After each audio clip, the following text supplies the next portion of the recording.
Joining us now is Erik Nelson of Wells Fargo. Erik, just to follow on from that conversation, the kind of number that you'd expect to see that would change this conversation of the Federal Reserve from 25 to 50 for September 18th, what do those numbers look like between now and then?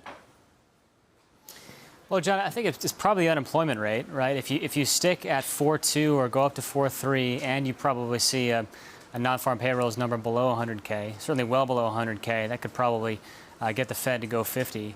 I think what people are sort of missing here, too, is the discussion around the front meeting, i.e. the September meeting, versus the terminal rate, right? Because, yes, markets are geared up for a 50 basis point rate cut.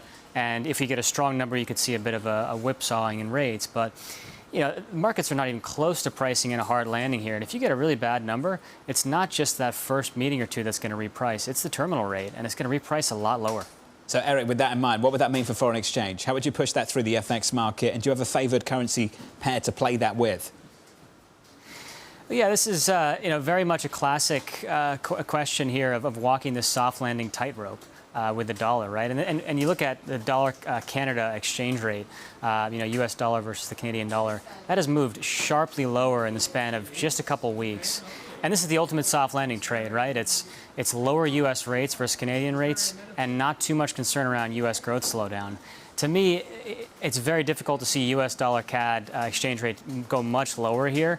I think if you get a very weak number, suddenly those growth concerns come into play. Obviously, Canada very exposed to U.S., and you see dollar CAD move back higher.